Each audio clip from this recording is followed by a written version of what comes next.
es algo especial porque no lo esperaba hacerlo, y yo creo que es un regresar a mi historia, y yo creo que ha sido de Dios. Entonces estoy muy agradecido por poder testificar, contar mi vida, y especialmente dando a conocer que el Señor sigue siendo el centro de todo.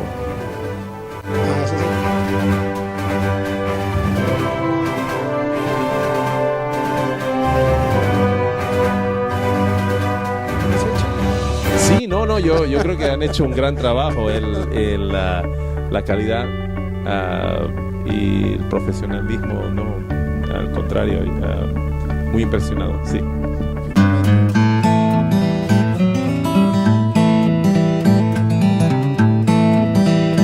Alumno suyo. Sí, no, aquí sí se ganó el 100. No, un gran trabajo hizo David.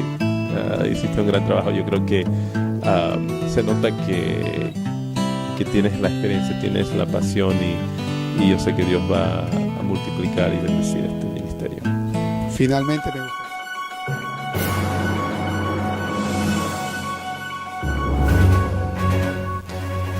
A todos los que nos ven y nos escuchan en este momento, yo sin tener ninguna duda, yo recomiendo que usted escuche y vea Tiempo de Decisión, porque es un momento especial, un momento donde Dios está siendo glorificado, y un momento donde usted también puede tomar una decisión que va a cambiar su vida.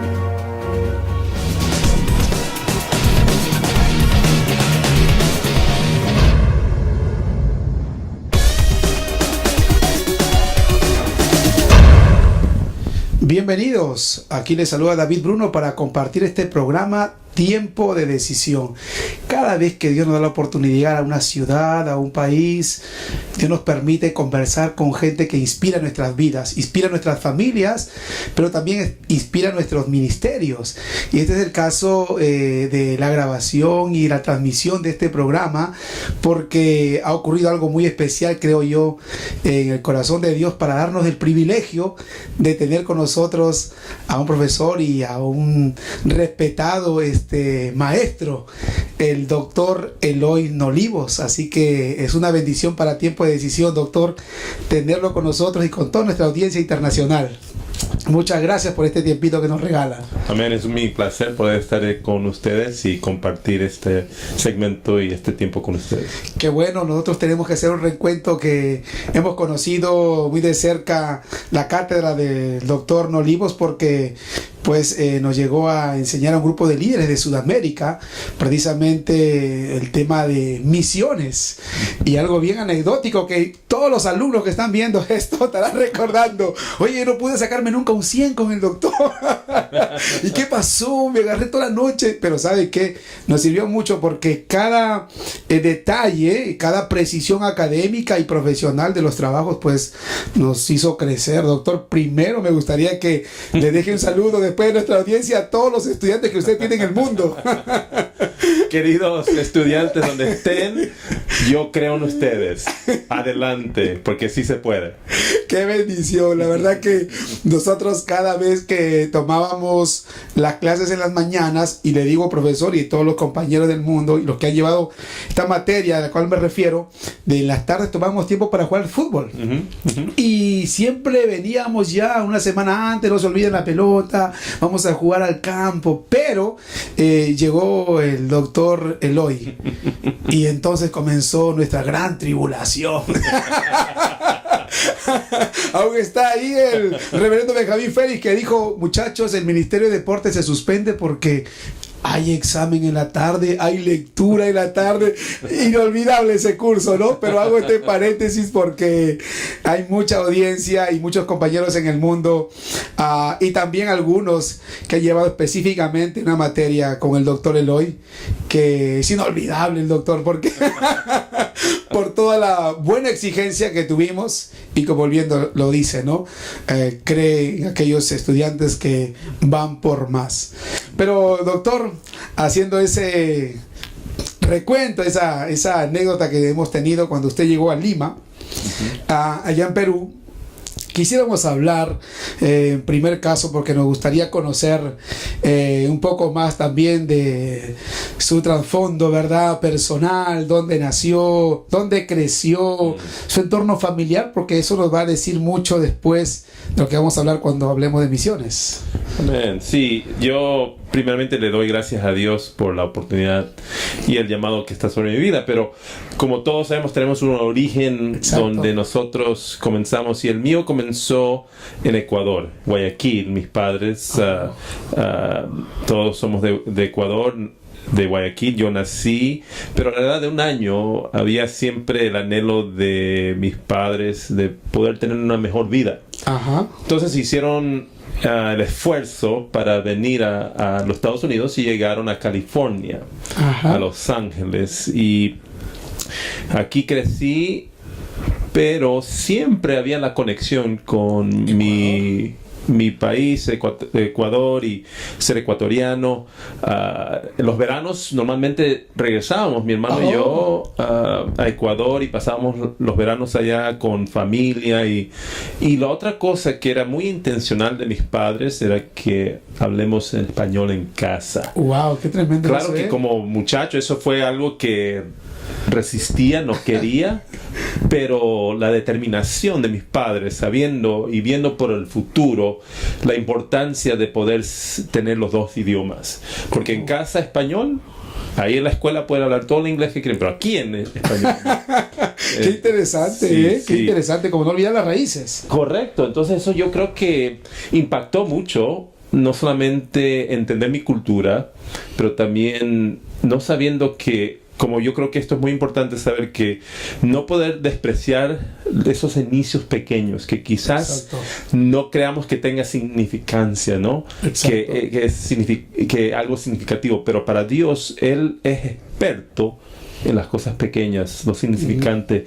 Y hoy en día, por ese esfuerzo de mis padres, no solamente venir acá, pero venir acá y no olvidar de nuestra cultura, de nuestro pueblo, de nuestro país, eso fue inculcado en mi vida, y eso ha sido la razón por la cual hoy puedo yo hablar español y pude enseñar desde Lima. Y pude enseñar desde Lima, si no había manera. Qué interesante este mensaje también para muchos padres que están viendo este programa, porque a veces la tendencia es olvidar nuestros orígenes, ¿no? La tendencia es olvidar de dónde hemos venido, y más el dulce idioma del español, así que es una bendición. Y que bueno, o sea que a pesar que usted estuvo aquí con la familia cuando tenía 1 año, siempre la conexión de ir y venir a Ecuador, o sea que no ha tenido casi distante su país, doctor. Sí, ha sido eso algo especial, ¿verdad? De poder tener esa conexión, y aún más, ¿verdad? Yo después me eduqué aquí. Y parte de esa historia interesante como Dios es, yo nunca me imaginé que iba a regresar a Ecuador a ministrar. ¡Wow! ¡Qué tremendo! Porque ya cuando Dios me llamó al campo misionero, al ministerio, era evangelismo, pero Dios siempre sabe que nos engancha, nos engancha con algo, y eso fue la manera que me enganchó para entrar al ministerio, sin la idea, sin imaginarme que me iba a llevar por el camino de la educación. ¡Wow! ¡Qué tremendo! Pero antes de traer esos puntos que son muy relevantes en lo que hoy nuestro profesor realmente desempeña, pero viene una familia numerosa, hermanos, hermanas. Tengo un hermano, es 4 años menor. Este mes cumplimos nuestros cumpleaños, porque los dos, yo cumplo el 4 de febrero, él cumple el 5. O sea, pegadito nomás. Sí, pero son 4 años y 1 día. Ok. Mis padres aún viven, y Mi mamá también cumple años en febrero. El único que no cumple en febrero es mi papá. Él cumple en junio. Entonces, fuimos siempre los 4. Entonces, una familia unida, una familia que nuestro inicio a conocer el Evangelio, nosotros como pentecostales, el mover del Espíritu comenzó en el movimiento carismático católico. Entonces, pero de ahí mis padres, yo era pequeño cuando sucedió, fue en los 70, 72, 73, pero Dios les guió entonces y fueron a iglesias pentecostales como la iglesia cuadrangular aquí de Los Ángeles, y después se fueron independiente, a una iglesia independiente pentecostal. Entonces nuestro trasfondo espiritual religioso ha sido a través del mover del Espíritu, sea inicios con el movimiento carismático católico y después en el movimiento pentecostal. ¿Qué edad tenía usted ya, doctor, cuando comenzó ese vivir o esa experiencia cristiana? ¿O ya eran cristianos sus padres? No, yo diría que en mi caso sería entre 7 años, que yo me acuerdo cuando experimentaron el mover del Espíritu en la iglesia católica carismática. Yo aún me acuerdo la iglesia, los grupos pequeños de oración donde habían ¿estamos hablando de Ecuador o aquí? Aquí no, ya estaba viviendo acá en Los Ángeles. Sí, en Los Ángeles. La iglesia Santa Luisa en East Los Ángeles, de Los Ángeles. Sí. Entonces, pero me acuerdo, era algo muy, muy interesante. Y después cuando Dios les guió a mis padres a la iglesia pentecostal, fue tremendo ver el mover del Espíritu también en esa manera. Y obviamente desde pequeño, lo que yo puedo decir, que nunca pude dudar Dios, que era un Dios sobrenatural, porque las maneras que Él se movió entre nuestra familia, entre nuestras vidas, fue tremendo. Wow, qué experiencia linda, ¿no? Quiero rescatar en este primer punto, con toda nuestra audiencia, el valor de padres para tomar una decisión a favor de toda su familia, ¿no? Capaz una decisión que permitiría darle oportunidades distintas, en este caso a sus hijos, y pues uno de ellos, profesor, que si no hubiera tampoco sido enganchado, ligado a la cultura de su país, pues capaz ni conocería Ecuador, ni sabría nada de Ecuador. Pero qué bueno, y hay que rescatar eso porque pues nuestra cultura hispana, pues, y nuestras vivencias son únicas, ¿no? Son únicas. Y qué lindo. Entonces, profesor, ¿tiene usted la experiencia familiar con el Espíritu Santo, con la iglesia cristiana, con el mover de Dios? ¿Y cuándo entonces ya comienza una vocación, capaz por el liderazgo, ministerio?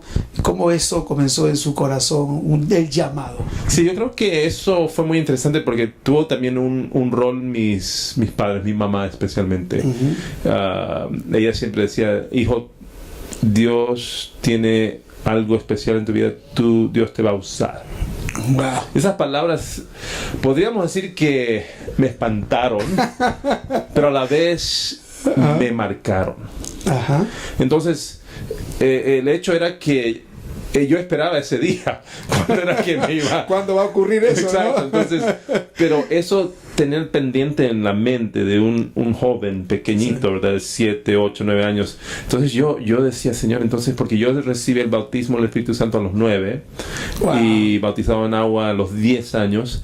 Entonces siempre escuchaba eso de mi madre. Entonces, ¿no? Sí, entonces yo decía, entonces, ¿cuándo va a suceder? Pero yo me recuerdo que quizás sería ya tipo de los 18, 17 años, cuando comencé a seriamente decir, Señor, sí, me entrego mi vida completamente, lo que tú quieras que yo haga.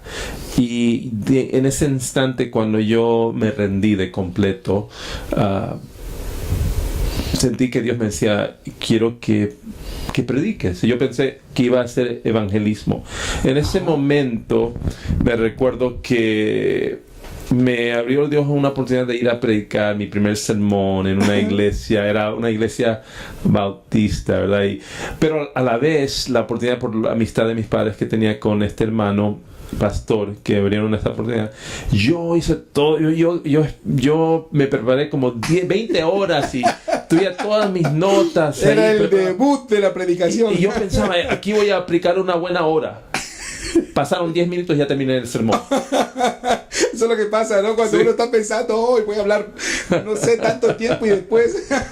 Sí. Wow. Y lo que sucedió de esa experiencia, mis padres, claro, fue algo, les trajo gozo. Y también tenía el interés de que si esto era algo en serio, porque yo me estaba preparando para una carrera de ingeniero mecánico. Ajá. Pero ellos dijeron, quizás, hijo, sería bueno que hables con un hermano que conoce una universidad cristiana, que pueda hacer algo que te interese. Y esa conversación fue lo que me cambió y me marcó porque lo que me dijo este hermano evangelista, que su hija y el esposo de su hija estaban trabajando en esta universidad en Fresno, California, y me dijo, mira, Eloy, me dice, sabes que la buena cosa es que tú tienes un llamado, pero ¿cómo sabes qué tipo de llamado? Sería bueno que si Dios te ha llamado, que conozcas la Biblia bien y cómo estudiarla. Ajá. Entonces, ¿por qué no vas y te preparas? Y si de veras no tienes un llamado, por lo menos cuando termines tienes una buena base de la Biblia. Ajá. Me soñó la lógica, me interesó, pero eso fue el comienzo de esa vocación que yo pensaba que iba a ser un gran evangelista. Ajá. Y Dios tiene otros planes a veces, pero nos engancha de una manera u otra. Sí.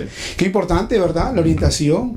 Y hay un punto también para destacar cada vez que hablamos con gente que inspira, como el doctor Eloy. La intervención siempre de personas que quieren tu bien, la intervención de personas que quieren orientarte, sí. Porque hay mucha gente que está ahora mismo, doctor, y diciendo, pues tengo una vocación pero no sé qué hacer, que soy abogado, ingeniero, arquitecto, pero no sé, siento como una inquietud por la obra de Dios. Y yo creo que una decisión, y a veces también en base a la orientación de gente que te rodea, que pueden ser tus pastores, tus líderes, uno termina encontrando, ¿verdad? Encontrándose con una convicción que de pronto no lo espera uno mismo, pero Dios encamina todo. Hay personas, doctor, que ahora mismo estarán en esa encrucijada. ¿Usted qué consejo les puede dar a ellos? Yo creo que la llave siempre es la misma. Pablo dijo que el secreto máximo que a través de la historia es una. Él lo puso en el contexto de toda sabiduría y toda comprensión espiritual, que es Cristo. Wow. En Cristo. Él lo puso también en Colosenses, estar escondido en Cristo. Yo creo que esa es la llave, sea cualquier vocación que Dios te esté llamando o guiando, porque no importa, seas un predicador, un abogado, un doctor, enfermero, si nuestra identidad no está resuelta en Él, entonces no tiene dirección. Qué importante eso, ¿eh? Qué importante eso. Y qué buena esta reflexión, porque siempre suelo hacer un comentario respecto a muchos jóvenes que, siendo profesionales, a veces se sienten distantes de una relación con Cristo, porque sienten que la vivencia en una iglesia es una, pues en un templo es una, pero fuera ya es otra, no interesa cómo vivas. Y se ha a veces desligado ese tipo de vida. Una es la cristiana los domingos y la otra semana pues una vida totalmente distante de Dios. Claro. Entonces hay jóvenes, doctor, que muchas veces dicen, pues yo capaz soy profesional y no siento un lugar o no me siento con un llamado, pero es bueno que como cristianos, bien usted lo ha marcado, debemos tener a Cristo en el corazón en todo lo que hagamos, cualquier profesión que uno tenga, ¿verdad? Exacto. Pero que también de los jóvenes y también de los líderes, porque sí vamos a tocar ya un pequeño temita de los líderes, que a veces somos llamados a incentivar a esos jóvenes que no se encuentran a veces como en ambiente, ¿no?, entre comillas, sí, para responderle a Dios con su profesión. Sí, yo creo que una de las cosas que como líderes, y es algo que yo estoy encontrando, nuestra juventud necesita espacios donde poder ellos poder desarrollarse. Si nosotros en la iglesia no creamos esos espacios, ellos van a buscar los otros lugares. Entonces, lo que quería decir a nuestros líderes, pastores, que no se sientan amenazados cuando encuentran a estos jóvenes que tienen capacidades que son wow, uno se queda impresionado, porque estos son nuestros hijos, hijas que van a liderar en el futuro, y nosotros tenemos un momento clave donde podemos ser parte de esa formación. Exacto. Y si hacemos el espacio para ellos, lo que uno está haciendo es entonces se une a esa formación. Entonces lo que yo me explico en eso es, en vez de decirle, mira, ¿por qué te vas a meter en la política? Porque si te metes en la política, entonces te vas a dañar como el resto del mundo. Porque así lo conocemos en nuestros países, ¿no? Exacto, sí, es verdad. Pero, ¿y por qué no creer? Entonces, lo que yo haría esta pregunta, entonces, todo el labor que usted hizo, pastor o pastora, en levantar a estos jóvenes, ¿usted no cree que Dios es suficiente grande que lo que usted le ha enseñado a él o a ella, Dios lo puede levantar con un corazón que es completamente de Dios? Pero que lo que yo creo que pensamos en un Dios muy pequeño a veces, donde lo que hemos ya dado a través de nuestras predicaciones o enseñanzas bíblicas, entonces eso ha sido semillas que nosotros tenemos que tener fe que la palabra es eficaz, ¿verdad? Entonces yo lo diría de esta manera: crea de lo que la labor que usted hizo va a dar fruto en estos jóvenes que quieren tener espacios para poder decir, sí me están apoyando. Sí, exacto. Entonces yo creo que eso es una contradicción. Bueno. Entonces no creemos en lo que predicamos. Exacto.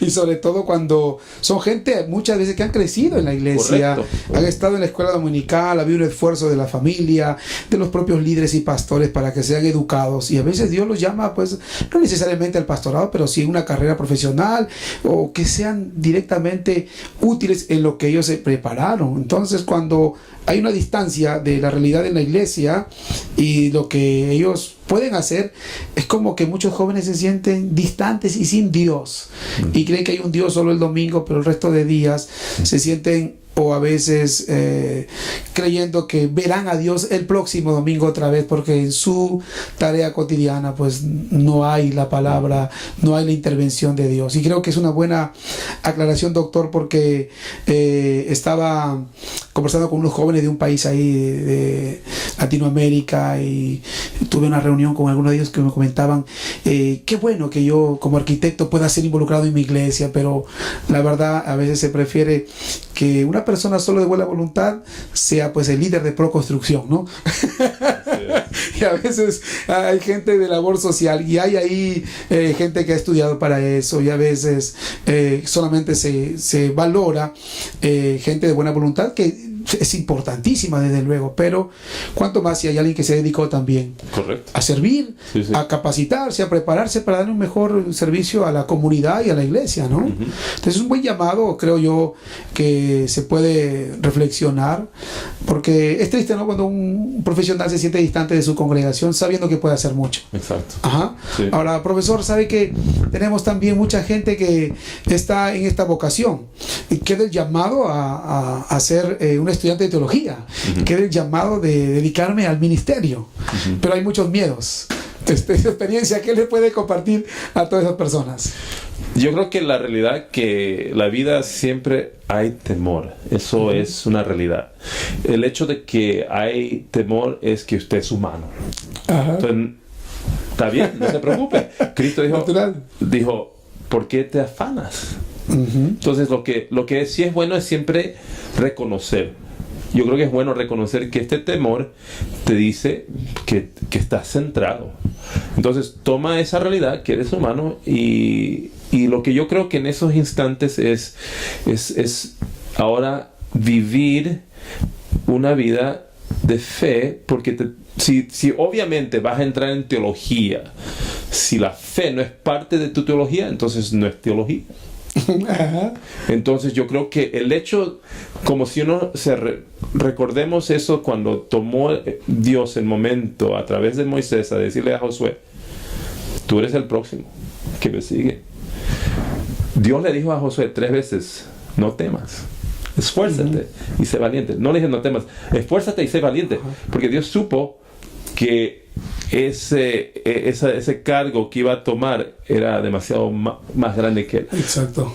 Si uno va a entrar al ministerio y seguir a Dios en el ministerio y hacer un estudio de teología, sí, es algo más grande que uno, porque estamos hablando de un estudio de Dios.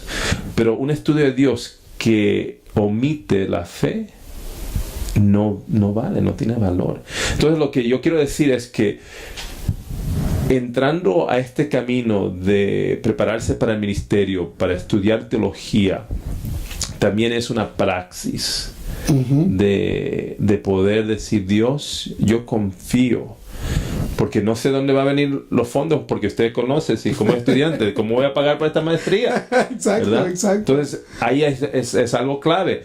Entonces, practica tu teología. Voy a creer, Dios, en ti, que vas a proveer. Ay, Señor, tengo este maestro que no le gusta dar 100. ¿Qué voy a hacer?